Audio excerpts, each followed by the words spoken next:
Now coming to intention, like you say that your thought is something that when you give it out to the universe, like the law of attraction, the ask… You've been reading all these American books. I've read inner engineering as well, but so it just makes me curious about these things. When you say the law of attraction, where you ask, believe and receive, anything that is sent out to the universe in a positive direction or in a constant direction rather, happens, because they say that you design your destiny, you design your life. Like you just happen to say that, your conscious efforts, you can have control over your life. Now, coming to intentions, now what if you're sending out a positive signal, great. What if someone is… No, I did not agree with that. You made a theory. There are lots of holes. Okay, so my question, you did not agree to it. So my question is, if someone is sending out, you want your life to be a certain way, you send out positive signals, which is great. But… To whom? To the universe. To the universe. Which direction? Up or down? That's what I'm asking. How does the law of attraction work? Does it really work? It doesn't work. It doesn't work? So what works? How do you design your Law own of destiny? attraction is something that happens between opposites. Yes. Whether two magnets or two opposites, male and female or whichever way, law of attraction is always between opposites, isn't it? From North Pole to South Pole to this and that, it is working like that. Right. Now you're talking about the universe. So that means you are an alien to this universe? Part of the universe. If it's part of the universe, what is there to be attracted about? Well, why do they say then you can design your own destiny? You can determine your destiny, you should. That's what being human means. Right. See, if you had come here like any other creature on this planet, they have compulsive cycles. They live by that, it's okay for them, because that's all they're capable of. Once you have come as a human being, everything that you can do, actually if you look at your life, you're not doing anything very greatly different from what the other creatures are doing. They are born, you grow up, they reproduce, you reproduce, they die, you die. Nothing very different.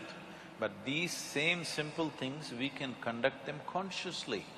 That is the significant thing about being human. The moment you conduct it, let's say you conduct your hand consciously, now this hand will do what you want, isn't it? You won't simply sit here and do like this. Now this hand will do what you want. Suppose you conduct your thought consciously, now your thought will do what you want. If your thought was doing what you want, how would you keep yourself blissful or miserable? Blissful. Blissful. Yeah. If you're blissful, would you go in search of happiness? Of course. Huh? No, if you're blissful, you're just If you're satisfied with it. blissful, would your life be in pursuit of happiness, I'm asking? You'll be in a state of… Yes, you're blissful. So these things that people think are the greatest things in their life, to be peaceful, joyful, nonsense, wouldn't mean a thing to you, because you're blissful. But you can't say that to them, they'll feel insulted. You have to… You have to play the tunes. But essentially, if your thought and emotion was taking instructions from you, you would keep yourself in the highest level of pleasantness, whatever that is, isn't it? Correct. Yes. If that happened, your entire life process will come to an ease, total ease. Right now this is because you're a crouching tiger. You have to go get something, always. There is nothing to get. If you sit here, your life is complete. Now it's at ease, total ease. When it's in this kind of ease, it will become perceptive. Now, just pursuing a profession, making money, or even being joyful, or being loving, or falling in love, nothing means anything to you, because just sitting here, the highest level of pleasantness is happening to you. So what would you do with that life? Naturally, you would explore something that is not in your perception right now. This is how spiritual process begins. This is how you take charge of your life. Now you wish for something, it happened. I want you to know this. For most people, at least 50% of what they wish happens. It is just that they are focusing on a few things that did not happen. If you want to be fair, in a reasonably well-settled society, 90% of what they wish happens. It is the 10% they're complaining about. Yeah. Hello? Isn't it so? Yeah. 90% of your life is happening the way you want it. The 10% you're cribbing, you're never enjoying the 90% because this 10% did not happen the way you want it. Yeah. So already, to a large extent, you're in control of your destiny. A little is going off, but that little can bother you. It's like you drove 100 kilometers properly. Let's say you have to drive 100 kilometers.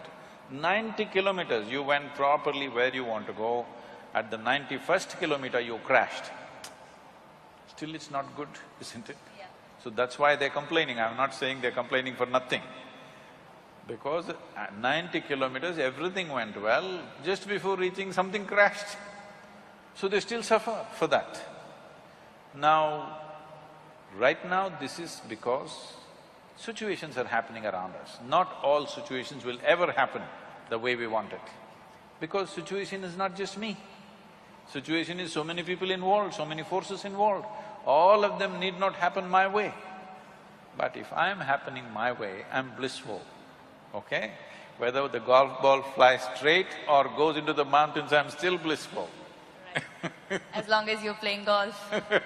Even if I'm not playing. Right. So now coming to this, now as long as things happen your way and you're on your own path and you're blissful and positive… No. I'm not saying as long as things happen your way, you will be blissful. If you're blissful, things will it happen. doesn't matter which way it happens. Right, Whichever way it happens, you're blissful. right.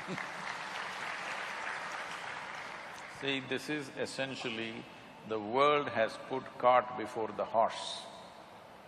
You tell me, it is easier to take charge of yourself or it's easier to take charge of all these people? I mean, it's tougher to take charge of yourself, Oh, you can take charge of these people, try. No, because people… No, because why I'm saying that is because people don't realize that they need to take charge of themselves and are out there to take charge of societies and communities and people and trying to change No, others. right now, you're sitting here. To myself. Is it easier to take charge of yourself or take charge of all these people? Myself. Yourself. You must first do that, no? What is simple and easy? If you take charge of yourself, let us see how much we can get cooperation from these people. Now, when you say you're in pursuit of happiness, what this means is, you want all of them to function the way you want. Then you will be happy. Now when we say, if this happens, I will be happy, if that happens, I will be happy, what it means is, the world should function, the universe should respond your way. That's not what I'm saying. No, I don't believe in that because that's trying to put conditionality into everything that, this is how it should function according to me. What I was saying was that, say, okay, for example, a very basic example of somebody wants to be an actor or somebody wants to be a cricketer, and I'm taking a very basic example of what you want to do in life. And you work… Let's say it did not happen. It did not happen means what? People did not like your acting, or the selectors did not like your cricket, something happened. Right. So what you want did not happen. Can you still sit here blissfully? That's a question. Not a lot of people That is can. why I'm saying, what you're trying to do is, when you say, everybody should like what I'm doing, in some way you have to take charge of their minds, that's what you're doing. In some way, through your cinema or whatever, in some way you're taking charge of their mind and doing what appeals to them, and that's why it's working, isn't it? Otherwise it won't be working. Right. So, which is easier, taking charge of this or taking charge of them? This. If you take charge of this, now you are not in pursuit of your happiness, you are not tense about anything, there is no, sword hanging on your head. You will do everything to the fullest, to the hilt, because you don't care what happens. Whatever happens, you will be still fine, this much you know. Now you will naturally do everything wonderfully well because there's absolutely no concern, because you're not a vested interest anymore. You will do what is needed without any effort. So, what somebody thinks is a great circus and a feat, you will do it joyfully, playfully,